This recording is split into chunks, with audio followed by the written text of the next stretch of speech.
Good morning ছাত্ৰ ছাত্ৰীসকল, মই তোমালোকক আজি অষ্টম শ্ৰেণীৰ ইংৰাজী পাঠ্যপুথিৰ প্ৰথম লেছন অষ্টম শ্ৰেণীৰ ছানবীম ইংলিছ ৰিডাৰ 3ৰ প্ৰথম লেছন দ্য প্ৰিন্স অফ পানীদিহিঙৰ ৰাজকোঁৱৰ। এই লেছনটোৰ নাম হ'ল দ্য প্ৰিন্স অফ পানীদিহিঙৰ ৰাজকুমাৰ বা ৰাজকোঁৱৰ বুলি কোৱা হয়। Lesson number 1। ইয়াত মই তোমালোকক লেছনটো মোৰ channel top teaching spoken English যোগে মই তোমালোকলৈ শ্বেয়াৰ কৰিবলৈ ওলাইছোঁ। তোমালোকে লেছনটো প্ৰথমৰ পৰা শেষলৈকে চাবা বুলি আশা ৰাখিলোঁ। আৰু লেছনটো প্ৰথমৰ পৰা শেষলৈকে তোমালোকে নিজৰ কিতাপৰ লগত মিলাই পঢ়াটো শুনিলে বা নিজে নিজে পঢ়ি গ'লে যথেষ্ট উপকৃত হ'বা। গতিকে আৰম্ভ কৰিছোঁ। তোমালোকেও খাতা বহি উলিয়াই লোৱা আৰু লগে লগে ক্লাছটো চাই যোৱা।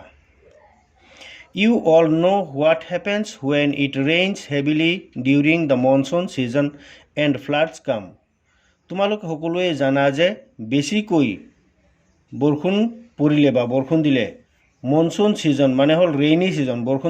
মনসুন ছিজন মানে হ'ল ৰেইনি ছিজন, যিটো ছিজনত মানে বৰ্ষাকাল মানে যাক কোৱা হয়, যিটো ঋতুত বৰষুণ বেছিকৈ পৰে, তেনেকুৱা ছিজনত মানে ৰেইনি ছিজনত বৰষুণ বেছিকৈ পৰিলে যে বানপানী আহে, এইটো তোমালোক সকলোৱেই জানা। ইন গ্ৰুপছ, তোমালোকে দলবদ্ধ হিচাপে বা দল পাতি বা দলত নোট ডাউন 5 প্ৰব্লেমছ ব্ৰট বাই ফ্লাডৰ দ্বাৰাই, ফ্লাড মানে হ'ল বানপানীৰ দ্বাৰাই হোৱা 5টা সমস্যাৰ বিষয়ে তোমালোকে নোট কৰা। And 5 things should do to save our self, আৰু 5টা বস্তু লিখা যিটোৰ দ্বাৰাই আমি বাচিব পাৰোঁ, মানে আমাক ৰক্ষা কৰিব পাৰে, তেনেকুৱা 5টা বস্তু লিখা বা নোট কৰা। Then share your points with the rest of the class, আৰু ক্লাছটোৰ বাকী ছাত্ৰ ছাত্ৰীসকলৰ লগত এই বিষয়টো শ্বেয়াৰ কৰা, মানে অংশগ্ৰহণ কৰা বা তেওঁলোকৰ লগত ভাগ কৰা। Here is a story of a flood in a rural area called Sitolia and how people respond to it. ইয়াত এটা গল্প দিয়া হৈছে বানপানীৰ যিটো এটা গ্ৰাম্য অঞ্চল, ৰুৰেল এৰিয়া মানে গ্ৰাম্য অঞ্চল, চিতলীয়া নামৰ ঠাইত, চিতলীয়া বুলি কোৱা এখন ঠাইৰ গ্ৰাম্যাঞ্চলৰ এটা বানপানীৰ কথা ইয়াত কোৱা হৈছে। আৰু মানুহসকলে হাউ পিপুল ৰেছপণ্ড, আৰু মানুহসকলে এইটো কেনেকৈ মানে সঁহাৰি দিছিল বুলি ইয়াত কোৱা হৈছে, বা কেনেকৈ এই বস্তুটো হেণ্ডেল কৰিছিল বা বাচিবৰ কাৰণে চেষ্টা কৰিছিল, এই কথাটো ইয়াত কোৱা হৈছে। আফটাৰ ইউ ফিনিছ ৰিডিং, তোমাৰ পঢ়াৰ শেষত compare Euro answers with the story, তোমাৰ এইটো পঢ়াৰ শেষত তুমি তোমাৰ গল্পটোৰ লগত এই আনচাৰখিনি তুলনা কৰা। হাউ মেনি থিংছ ৱেৰ চিমিলাৰ, আৰু কিমান বস্তু ইয়াত একেই পোৱা গ'ল। তাৰপিছত এতিয়া লেছন আৰম্ভ হৈছে, দেখা যাওক। It rained heavily all week, গোটেই সপ্তাহ ধৰি একেবাৰে দবাপিটা বৰষুণ আৰম্ভ হৈছে। The swelling water of the Brahmaputra continued rising, পানী ব্ৰহ্মপুত্ৰৰ পৰা একেৰাহে ওপৰলৈ উফন্দি উঠি আহিছে। Panic grip Chitalia and its neighbouring villages, Chitalia অঞ্চলৰ আৰু ওচৰ চুবুৰীয়া গাঁওবোৰত সম্পূৰ্ণকৈ পানী খুব বেছিকৈ উঠি আহিছে, মানে পানীৰ কবলত বুৰি গৈছে। Khagen's own village Borgaon was not far from there, খগেনৰ নিজৰ গাঁওখন বৰগাঁও, যিটো তাৰ পৰা বেছি আঁতৰত নহয়। ডেট মৰ্ণিং, সেইদিনা ৰাতিপুৱা। A loud roar alerted the riverside villagers, গাঁৱলীয়া মানুহসকলৰ, নদী কাণত থকা মানুহসকলক এটা উচ্চস্তৰ আৱাজ, মানে ৰোৰ বুলি কৈছে, এটা গুজৰণি মানে শব্দই মানুহক সচেতন কৰি তুলিছিল, মানে সজাগ কৰিছিল। They realise that the worst had happened, তেওঁলোকে গম পাই গৈছিল, ৰিয়েলাইজ মানে মনে মনে জানি গৈছিল বা গম পাই গৈছিল যে বহুত এটা বেয়া হ'ব মানে হৈছে। The embankment at Chitulia village was breached. Embankment মানে হল মথাউৰিৰ যিটো বান্ধ, মথাউৰি বা নদী বান্ধ, এই নদী বান্ধ চিতলীয়া গাঁৱৰ নদী বান্ধটো ভাঙিছে বা ছিঙিছে।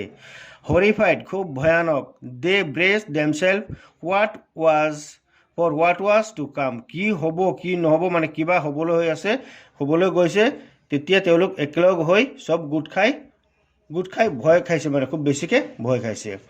তাৰপিছত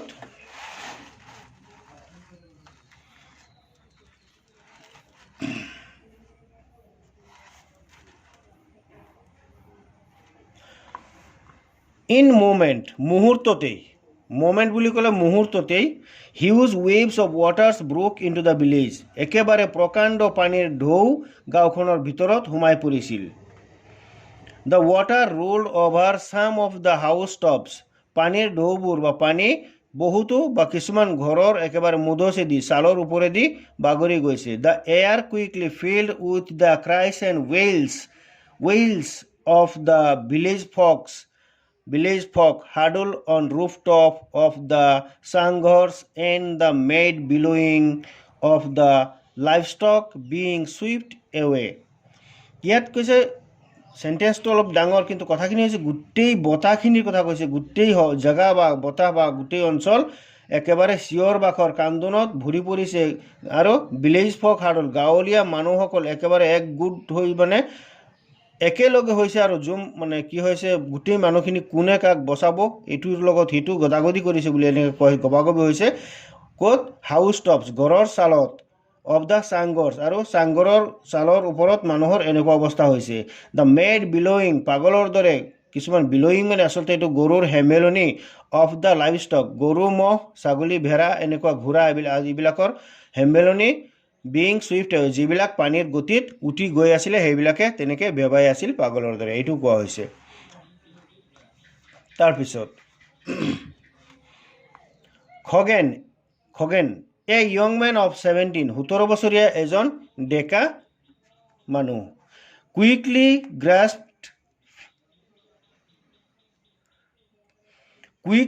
grasped the seriousness of the situation and swung into action. 17 বছৰীয়া খগেন নামৰ যুৱকজনে মানে তৎক্ষণাৎ বা কুইকলি বুলি ক'লে সোনকালে তেওঁ এই বিষয়টো ভালকৈ গ্ৰাস্প মানে গম পাই গৈছিল বা জানি গৈছিল আৰু বুজি পাইছিল।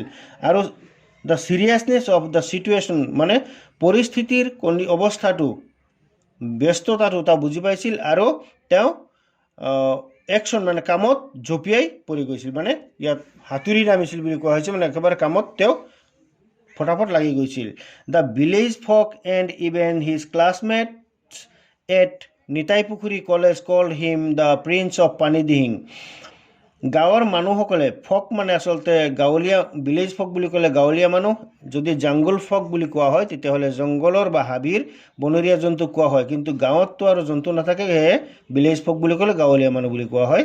Village folk and even his classmates, গাঁৱলীয়া মানুহসকল আনকি তেওঁৰ সহপাঠীসকলে, একে শ্ৰেণীত পঢ়া লগৰীয়াসকলে তেওঁক নিতাইপুখুৰী কলেজৰ একেলগে পঢ়া তেওঁৰ লগৰীয়াসকলে called him the prince of Panidihing, তাক পানীদিহিঙৰ ৰাজকুমাৰ বুলি মাতিছিল। He was a brave fellow, ইয়াত ক'ব লাগিব he was a brave fellow, তেওঁ এজন সাহসী মানুহ আছিল। দে অফেন ছেড, তেওঁলোকে তাক মাজে মাজে কৈছিল বা কেতিয়াবা তেওঁক এনেকৈ কৈছিল। ৰমেন হাৰি আপ, ৰমেন সোনকালে কৰা।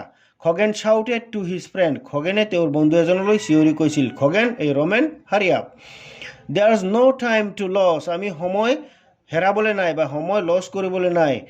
গেট হোল্ড অফ দ্য আদাৰ, সকলোকে একগোট কৰা, একেলগে কৰা। হুৱেৰ আৰ ডম্বৰু, ধন এণ্ড আব্বাছ, ক'ত আছে ডম্বৰু, ধন আৰু আব্বাছ ক'ত আছে? Ramen ran towards him, Ramen তেওঁৰ ওচৰলৈ দৌৰি আহিছিল। ইউ ন', তুমি জানা। Cutting him short, Khagen said, খগেনে কৈছে ফটাফট মানে কৰা আৰু বুলি কৈছে। We need a few rafts of banana trunk, আমাৰ কিছুমান কলগছৰ লগ লাগে, মানে কলগছৰ ট্ৰাংক লাগে, কলগছৰ মানে ভুৰ লাগে। I will bring along my father's boat. আৰু মই মোৰ লগত মোৰ দেউতাৰ বুটখন লৈ আহিছোঁ. বুট মানে নাওখন লৈ আহিছোঁ. We must rush to চিতলীয়া. আমি সোনকালেই চিতলীয়ালৈ যাব লাগে. In no time, সময় নায়েই মানে হাতত সময় নাই টোটেলি. আমি এতিয়া চিতলীয়ালৈ দৌৰিব লাগে, যাব লাগে. Each one steered with long poles by two boys. দুজন ল'ৰা লগত লৈ এজনে এটা ডাঙৰ দীঘল বাঁহ লৈ মানে যাবলৈ আৰম্ভ কৰিছে নাও লৈ. নাৱত যিডাল বাঁহেৰে পানীত টানে মানে মাটিত ধাক্কা মাৰি যায় আৰু হেঁচা দি যায় সেইটোক লং পুল বুলি কোৱা হৈছে. আৰু ষ্টিয়াৰিং মানে গৈ আছে আৰু নাও চলাই. The fleet of raft with Khoghen's boat in the lead now raced toward Chitalia. তেওঁলোকে কলগছৰ ভূৰ সজাই বান্ধি লৈ তেওঁলোকে চিতলীয়ালৈ ৰাওনা হৈছে মানে গৈ আছে. The marooned had to be rescued in no' time. তেওঁলোকক এতিয়া কি কৰিব লাগে? পানীৰ মাজত আবদ্ধ হৈ থকা সেইসকলক সোনকালেই খুব কম সময়ৰ ভিতৰত মানে সোনকালেই গৈ তেওঁলোকক ৰক্ষা কৰিব লাগে, ৰেস্কিউ কৰিব লাগে, বচাব লাগে. By the time the people of Chitalia had been evacuated to the high grounds of the school building. By the time of the people of চিতলীয়া জাগাৰ বা চিতলীয়া নামৰ ঠাইৰ মানুহসকলে কি কৰিছিল? মানুহসকলে একগোট হৈ সেই উচ্চ স্কুল বিল্ডিঙৰ ওখ ঠাইলৈ তেওঁ মানুহসকলক লৈ গৈ আছিল.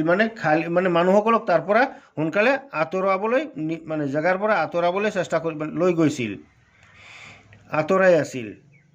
Khagen and his friend were exhausted. Khagen আৰু তাৰ বন্ধুসকল একেবাৰে ক্লান্ত হৈ পৰিছিল. But there remained the work of making arrangement of food and water for the men. আৰু তেওঁলোকৰ সেই কামটো মানুহক খানা পিনাৰ ব্যৱস্থা কৰাৰ যিটো যোগাৰ যন্ত্ৰ সেইটো কৰাত, খাদ্য আৰু পানী মানুহসকলৰ কাৰণে খাদ্য পানী যোগাৰ কৰাত তেওঁলোক সেইটো কাম থাকিয়েই গৈছিল. Men and children sheltered in the school building. মহিলাসকল উমেন এণ্ড চিলড্ৰেন, মহিলাসকল আৰু বাচ্চাসকলক স্কুলত আশ্ৰয় দিয়া হৈছিল. The civil authorities at Demow. জিলা বিভাগীয় কৰ্তৃপক্ষসকল বুলি কোৱা হৈছে, অথৰিটি বুলি ক'লে ডিমৌৰ জিলা মানে বিষয়াসকল also had to be informed immediately. তেওঁলোকলৈ খুব সোনকালেই খবৰ জনাই দিয়া হৈছিল, ইনফৰ্ম কৰি দিয়া হৈছিল মানে খবৰ জনাই দিয়া হৈছিল. হেৰা Khagen, নৰেনকাই shouted from across the stretch of flood water. নৰেনকাই বুলি খগেন, নৰেনকাই নামৰ এজন মানুহে পানীৰ সিফালৰ পৰা অলপমান জোৰেৰে তেওঁক খগেন বুলি মাতিছিল. Doctor Hati Barua and his wife are stranded in their hospital quarters at Kotiyori. Do something will you. কিবা কৰিবলৈ আছেনে? ডক্টৰ হাতী বৰুৱা আৰু তাৰ ঘৈণীয়েক সেই হস্পিটেলৰ কোৱাৰ্টাৰত, কটিয়ৰী হস্পিটেলৰ কোৱাৰ্টাৰত এতিয়ালৈকে তেওঁলোক আবদ্ধ হৈ আছে. গতিকে তেওঁলোকক আনিবৰ কাৰণে কিবা কৰিব পৰা হ'বনে? এই কথাটো ইয়াত কোৱা হৈছে. তাৰপিছত নৰেনকাই, ঠিক আছে নৰেনকাই, চাউটেড খগেনে কৈছিল. ডম্বৰু হোপ ইনটু দ্য বুট. ডম্বৰু জাপ মাৰি নাৱত উঠিছিলগৈ. হোপ মানে জাপ মাৰি উঠা, জঁপিওৱা আৰু. We have got a job. আমি আৰু এটা কাম পাই গ'লোঁ. He called out to one of his friend. তেওঁ আৰু এজন বন্ধুক মাতিছিল. Then he steered the boat towards the dispensary. আৰু তেওঁলোকে কি কৰিলে? সেই ডিছপেঞ্চাৰী মানে হ'ল ডাক্তৰখানালৈ তেওঁলোকে নাও চলাই যাত্ৰা কৰিলে, মানে যাবলৈ ধৰিলে. He had a knack for solving all kinds of problems. আৰু তেওঁৰ এটা ইয়াত নেক বুলি কোৱা এটা শব্দ ওলাইছে, মানে কৌশল. নেক মানে ইয়াত কৈছে he had a knack for solving all kinds of problems. তেওঁৰ সকলো ধৰণৰ সমস্যা সমাধান কৰাৰ এটা কৌশলো তেওঁৰ আছিল, মানে তেওঁ জানিছিল. তাৰপিছত হাফ এন আৱাৰ লেটাৰ. আধা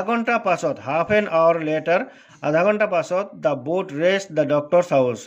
নাওখন গৈ ডাক্তৰৰ ঘৰত উপস্থিত হৈছিল. It nearly missed crashing into the railing of the veranda of the doctor's house. ডাক্তৰৰ ঘৰৰ বাৰান্দাৰ ৰেলিং যেনে তেনে কৰি নভঙাকে তাত যেনতেন কৰি সোমাই গৈছিল। The doctor and Moni বাইদেউ heaved a sigh of a great relief. ডাক্তৰ চিকিৎসকজন আৰু মণি বাইদেৱে তেওঁলোকে খুব এটা গ্ৰেট ৰিলিফ পাই তেওঁ এটা হুমুনিয়া কাঢ়িছিল, মানে এটা নিশ্বাস লৈছিল ৰক্ষা পাব বুলি।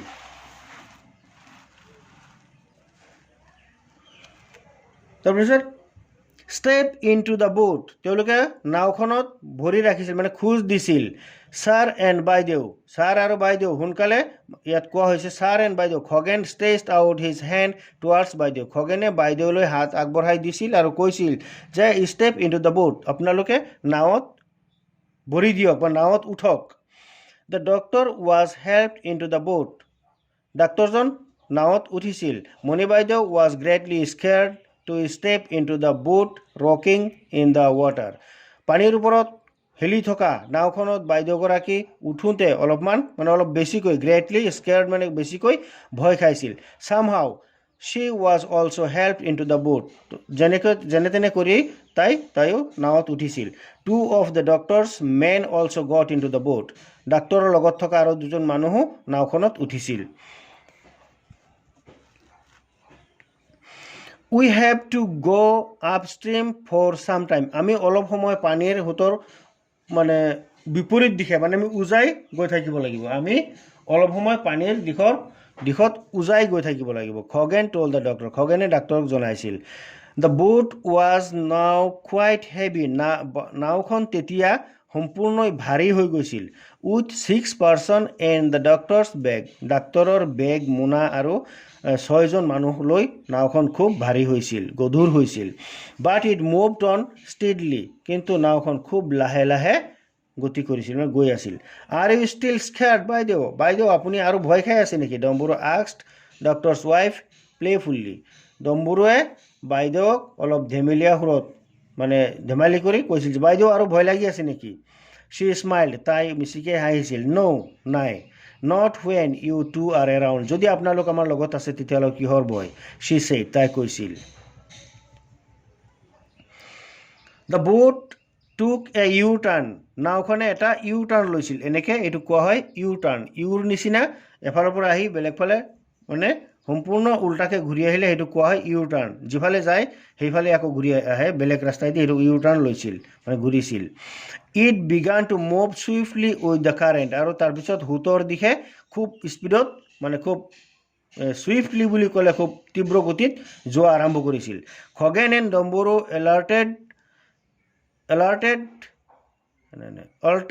altered the course of the boat and negotiated a sharp fall, ডম্বৰু আৰু খগেনে নাওটোৰ গতিৰ দিশ পৰিৱৰ্তন কৰিছিল, মানে অল্টাৰ্ট কৰিছিল, সলনি কৰিছিল আৰু একেলগে অলপ তীব্ৰ গতিত যাব লৈছিল আৰু যোৱা আৰম্ভ কৰিছিল। নেগচিয়েট বুলি কৈছে ইয়াত, আচলতে ইয়াত যিটো সুত আছিল সেইটোৰ লগত তেওঁলোকে মিলাই যাব ধৰিছিল, আৰু শ্বাৰ্প ফল খুব বেয়াকৈ পৰিছিল বুলি কৈছে ইয়াত।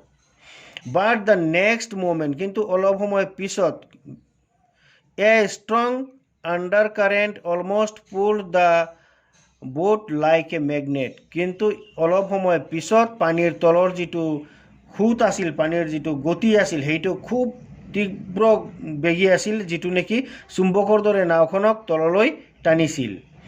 caught up a whirlpool, আৰু তাত এটা পানী এনেকৈ বেছি স্পীডত, যিসকলে বানপানী দেখিছে বা নদীত পানী গৈ থাকে এনেকৈ বেছি স্পীডত মাজত চুঙাৰ নিচিনা ফুটা হৈ যায়, সেইটো কোৱা হয় হুইৰপুল। এনেকৈ পানী ঘূৰাটোক পানী ঘূৰণি হৈ থকা ঘূৰ্ণীয়মান পানী মানে বানপানীত হৈ থাকে সেইটো কোৱা হয় হুইৰপুল, সেই তাত গৈ পৰিছিল। দ্য বোট কেপচাইজড, আৰু বোটখন আমি কেপচাইড হৈছিল বোলে একফালে কাটি হৈ পৰিছিল।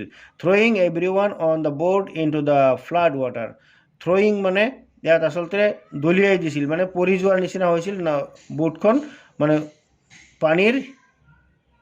বানপানীৰ ভিতৰত তেওঁলোক পৰি যোৱাৰ নিচিনা হৈছিল। Once again Khagen was quick two respond, আৰু আকৌ এবাৰ খগেনে খুব বেছিকৈ মানে ৰেছপণ্ড কৰিব, খুব জোৰকৈ তেওঁ অলপ চেষ্টা কৰিছিল ধৰিবৰ কাৰণে, মানে in the semi darkness of the evening, আন্ধাৰ হোৱাৰ আগে আগে, ছেমি ডাৰ্কনেছ বুলি কৈছে, ডাৰ্ক হোৱা নাই, আন্ধাৰ হোৱা নাই, এনেকুৱা টাইমত তাৰ আগে আগে সন্ধিয়া হওঁ হওঁ অৱস্থাত খগেন স্পটেড, খগেনে দাগ লগাইছিল Moni baideu's head popping it in out of the waters as she was carried along by the কাৰেণ্টৰ লগত মানে পানীৰ সোঁতত থকা বাইদেউৰ মূৰতটো মানে অলপমান ইয়াত পপিং বুলি কোৱা হৈছে, সৰুকৈ এটা শব্দ কৰি দিছিল, মানে বাইদেউৰ কাণৰ ওচৰত শব্দ কৰিছিল আৰু কথাটো এটা কৈ দিছিল আৰু এনেকৈ বুজাইছে কথাটো ইয়াত, যে যিটো বস্তু তেওঁলোকৰ লগত লৈ আহিছিল সিহঁতক কৈছিল এন এক্সপাৰ্ট ছুইমাৰ, যে তেওঁ এজন এক্সপাৰ্ট ছুইমাৰ। খগেন ডেছ টুৱাৰ্ডছ হাৰ লাইক এন ওটাৰ, পানীত থকা এজন, মানে ইয়াত কৈছে যে পানীত থকা এজন কি কয় এইটো ডেষ্ট, বেগাই গৈছিল, পানীত থকা যিবিলাক বস্তু পানীত থাকে মানে এক্সপাৰ্ট হয়, পানীত সাঁতোৰাৰ কাৰণে এক্সপাৰ্ট, তেনেকুৱা সাঁতোৰাৰ কাৰণে এক্সপাৰ্ট তেওঁ এজন আগুৱাই গৈছিল খগেন। সেইটোৱে কথাটো ইয়াত স্পষ্ট হোৱা নাই, মানে পানীত থকা এবিধ জীৱৰ দৰে খগেনে পানীত সাঁতুৰি পূৰা এক্সপাৰ্ট হিচাপে স্পীডত আগুৱাই গৈছিল, মানে সেইটো কৈছে। He caught her by the arm and help her to keep afloat until they reached a mound above the flood water. বানপানীৰ ওপৰেদি তাইক বাহুত খামুচি ধৰি খগেনে বাইদেউক অলপ ওখ ঢাপলৈ, মানে ওখ দ্বীপ বুলি কোৱা হয়, ঢাপ বুলি ক'লে হ'ব, ওখ ঠাইলৈ লৈ গৈছিল। The doctor was also' rescued, ডাক্তৰজনকো ৰক্ষা কৰা হৈছিল। And carried to the mount, আৰু তেখেতকো ওখ ঠাইলৈ লৈ যোৱা হৈছিল। Dambaru and the two other men somehow managed to each hold of the capsized boat that had almost been swift away, যিটো নাও সম্পূৰ্ণ যাব ধৰিছিল, সেইটো মানে কাটি হৈ পৰি যাব ধৰিছিল, মানে পানীত যাব ধৰিছিল, সেই নাওটোকো তেওঁলোকে খুব ধুনীয়াকৈ মানে যেনে তেনে কৰি নিজে মেনেজ কৰি ধৰি লৈ আহিছিল। They also' managed to bail out the water with the tubes tied to the boat, নাৱত থকা এটা সৰু বাল্টিনৰ দ্বাৰাই তেওঁলোকে নাৱত উঠা পানীখিনি সিঁচিছিল। The boys picked up the doctor and his wife and flung them into the boat, ল'ৰাসকলে ডাক্তৰজন আৰু বাইদেউক নাৱত যেনে তেনে উঠাই লৈ তেওঁলোকক কি কৈছে উঠাই লৈ মানে তেওঁলোকে পিক আপ কৰি লৈ আহিছিল বুলি কৈছে।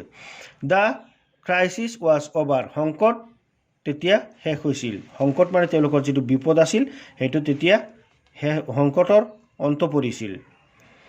Khagen, you have saved our lives, given a new life. Khagen, তুমি আমাক বচালা, আমাক এটা নতুন জীৱন দিছা। We shall never be able to repay what you did today, আজি তুমি আমাৰ কাৰণে যি কৰিলা আমি তাৰ মানে বদলি একো দিব নোৱাৰোঁ।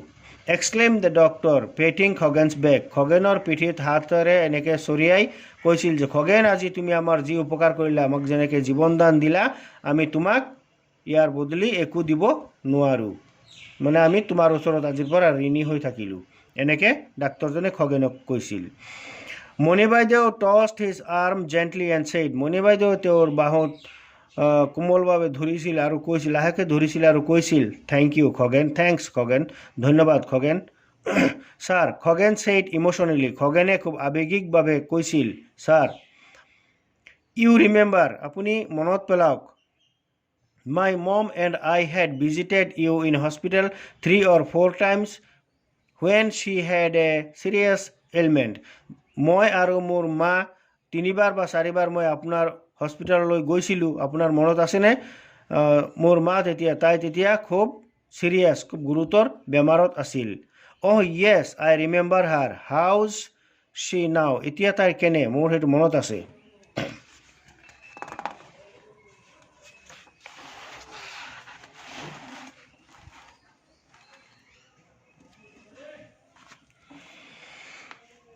She is fine by the grace of God and your help.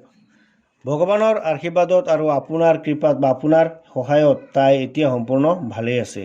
Thanks that's wonderful, খুব ভাল হৈছে, বা এইটো ৱাণ্ডাৰফুল একচুৱেলি আচৰিত, খুব ভাল হৈছে বুলি আচৰিত কৈছে। What do the people of the village call you, গাঁৱৰ মানুহসকলে আপোনাক কি বুলি মাতে? চাম প্ৰিন্স, কোনোবাই ৰাজকোঁৱৰ। The prince of Panidihing remind Dambaru, ডম্বৰুৱে মনত পেলাই দিছিল যে প্ৰিন্স অফ পানীদিহিং, পানীদিহিঙৰ ৰাজকোঁৱৰ বুলি মাতে। You are a real prince, আপুনি সঁচাকৈ বা তুমি সঁচাকৈ এজন প্ৰিন্স। The doctor patted Khagen's back once again with a smile, ডাক্তৰজনে আকৌ এবাৰ খগেনৰ পিঠিত হাতেৰে চৰিয়াইছিল আৰু মিচিকে হাঁহিছিল। The bright moon lit up the muddy flood water with gleaming silver, চন্দ্ৰই তেতিয়া খুব ঘোলা পোহৰ দিছিল, ঘোলা বোকাময় মাটিত বা পানীত চন্দ্ৰৰ পোহৰ তেতিয়া, জোনৰ পোহৰ তেতিয়া চিলভাৰৰ নিচিনা জিলিকিছিল, চিলভাৰৰ ৰূপৰ নিচিনা জিলিকিছিল। The flood bent its way towards the school building gracefully, বানৰ পানীৰ the boat bent its way towards the school building gracefully, নাওখনে স্কুল বিল্ডিঙলৈ লাহে লাহে ক্ৰমান্বয়ে গতি লৈছিল। The doctor knew that he could be the only doctor in the newly set up relief camp, ডাক্তৰজনে জানিছিল যে তেওঁৱেই কেৱল এইখন ৰিলিফ কেম্প বুলি ক'লে চবেই বুজি পায়, ৰিলিফ কেম্পত নতুনকৈ অহা এজন ডাক্তৰ। But with Khagen and the others around, কিন্তু খগেন আৰু চাৰিওফালে থকা অন্যসকলক লৈ there would not be many problem, হয়তো কোনো ধৰণৰ সমস্যাই নহ'ব, থট দ্য ডক্টৰ, ডাক্তৰজনে ভাবিছিল। চ' ফ্ৰেণ্ডছ, ছাত্ৰ ছাত্ৰীসকল, দেখা যাওক মই ক্লাছটো লেচনটো মই তোমালোকক ভালকৈ হয়তো বুজাবলৈ অলপ খেলিমেলি হৈছে মাজত, তোমালোকে ভালকৈ মই যিখিনি আজি পঢ়ালোঁ এই লেচনখিনি তোমালোকে মনে মনে মোৰ ইউটিউব যোগে যদি ভালকৈ চোৱা, বাৰে বাৰে চোৱা আৰু শব্দখিনিৰ লগত মিলাই পঢ়া, তেতিয়াহ'লে নিশ্চয় উপকৃত হ'বা। গতিকে আজিলৈ ইমানতে সামৰিছোঁ, ধন্যবাদ।